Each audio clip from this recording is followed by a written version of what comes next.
Chapter 12. The description of the solar system. Om Shri Ganeshaya Namaha. Mudgalacharya said, "At this juncture, let me also describe where the various lokas are located. I shall describe in brief where Swarga and other lokas are situated. Bhuvarloka, bhuvarloka, swarloka, maharloka, janaloka, tapoloka, Satyaloka are the 7 lokas which have emerged from the cosmic egg. Puranas have stated that the expanse illuminated by rays of the Surya and Chandra, the moon, is known as bhuvarloka, sphere of the earth. All scriptures concur that this bhuvarloka may be traversed on feet. Bhu means earth and loka means the surface of planet earth where we live. O Daksha, the bhuvarloka is divided into 7 islands, dvipas. Bhuvarloka is the equivalent both in diameter and circumference to bhuloka. This is the aerospace that extends between the earth and sun. It's the atmospheric sphere, bhuvarloka. Bhuvarloka is the space that extends between the bhuloka and sun. Pandits describe the region between bhuvarloka and dhruloka as swarloka. O Lord, 8 layers of air or vayu are present in the swarloka.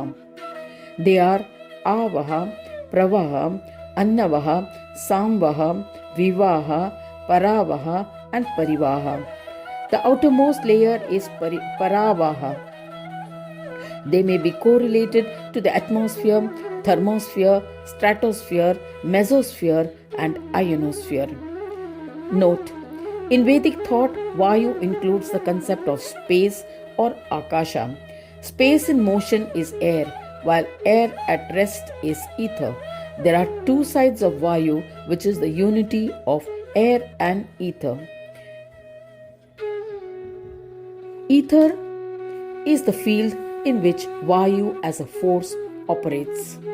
Modern science recognizes that the universe consists of a fabric of space filled with various types of channels, currents, or wormholes that are filled with dynamic interchanges. This is a picture of the cosmic Vayu, which is not only space but the energy within it, both potential and actual. One could say that potential energy is space while activated space is air. The universe itself is Vayu in its ethereal vibration. Swarloka consists of 9 subdivisions or sectors called Dhruva mandala, Shani mandala, Brahaspati mandala, Angaraka mandala, Shukra mandala, Buddha mandala, Nakshatra mandala, Chandra mandala, Surya mandala. The mandalas of Buddha, Shukra, Angaraka, Brahaspati and Shani are the regions around the planets or grahas, Mercury, Venus, Mars, Jupiter and Saturn respectively. 100,000 yojanas away from the earth is the orbit of the sun, Surya mandala. At a distance of 100,000 yojanas is the orbit of the moon, Chandra mandala. From it, at a distance of 100,000 yojanas, are the innumerable constellation of stars, Nakshatra mandala. At a distance of 200,000 yojanas, from them are orbits of planets, Graha mandala. 100,000 yojanas further from this is the orbit of constellations of the Rishis, Rishi mandala. At a distance of 100,000 yojanas is the orbit of Dhruva mandala. Dhruva is a focal support point of all luminous objects. It is the driver of Vayu, Surya and constellations. The expanse of Surya mandala is 10,000 yojanas. The expanse of the orbit of Chandra mandala is 12,000 yojanas. Below Surya mandala, at a distance of 10,000 yojanas, is Rahu mandala, whose expanse is 13,000 yojanas. This mandala is an orb of deep darkness. This orb covers with its shadow the sun and moon on new moon and full moon day. Pandits well versed in the Shastras call it an eclipse. The entire orbit of sun and moon are enveloped in darkness at that time. 1/16th the size of the Chandra mandala is the expanse of Bhargava mandala, also known as the Shukra mandala or Venus. O Brahmin, mandala of Brihaspati, Guru or Jupiter is 1/4 less the dimensions of Shukra mandala. Mandalas of Bhumi Putra, Mangala or Mars, and Surya Putra, Shani or Saturn are a fourth part less than that of Jupiter mandala. Mandala of Buddha or Mercury is 1/4 less than that of Mars and Saturn mandalas. Tara or stars mandala or orbit is less than nakshatras, constellations. Mandala by 5, 4, 3, 200 yojanas. The smallest and insignificant Tara mandala is a little more than half a yojana. No other mandala is smaller than that. Of the planets mentioned above, Shani, Guru and Mangala are slow orbiting as they are further. Shani, Saturn, Guru, Jupiter, Mangal, Mars. The remaining planets namely Surya, Chandra, Buddha and Shukra are fast orbiting planets. Surya is the king of all planets. The sun's orbit is divided in 2 solstices which are completed in 1 year. Its orbit is below that of all planets, hence supporting them. Above that is a moon. The orbit of the moon is very extensive.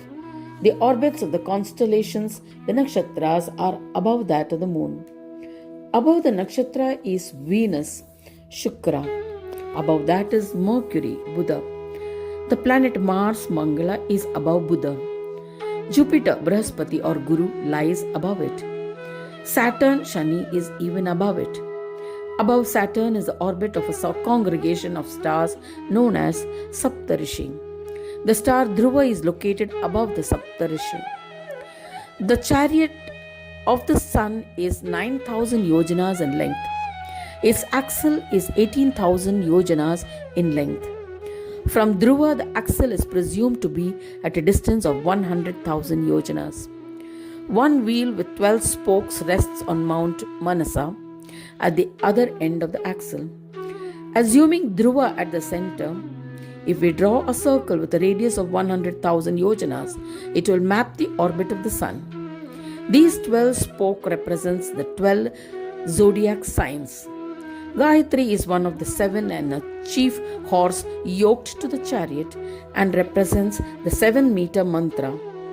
The 7 horses yoked to sun god's chariot are named Gayatri, Brihati, Ushnik, Jagati, Tristup, Anustup and Pankti. These names of various Vedic meters designate the 7 horses that carry the sun god's chariot. When going southwards, winter solstice, the sun moves at a speed greater than when it goes northwards, summer solstice, when it is slower. Towards the east on the Manasa mountain is the great city of Mahendri, Indra. Towards the south is the great city of Dharmaraja. The great city of Varuna is in the west, while the great city of Kubera is in the north. Now listen to the names of their abodes. The city to the east is Amravati. In the southern region is the glorious city of Samyamani. In the west is the city of Shuka. To the north is the city of Vibha. The sun during its orbit would illuminate the various cities of the gods sequentially. At dawn, Mahendra's city Amravati. In the afternoon, the land of Yama. In the evening, the land of Varuna. And at the night, the land of Kubera. The periods of dawn and dusk were equal. Like the wheel of the potter, the sun revolves continuously. Divakara, the sun by its rays, creates day and night. The 3 worlds are filled with rays of the sun. Aditya has conveniently allotted earth, water, and the sky to living beings. There is no doubt about it. The worlds of Devas, Asuras, and human beings are created because of the sun. They are driven by its support, and in the end, it merges with it. The lustre of Brahma, Vishnu, Mahesh, Indra, Chandra, and the stars, Agni, Naga, the creepers, water, etc., is because of Surya. He is the illuminator of the all-pervading in this world, distributing his own light to the world as a part of his divine play.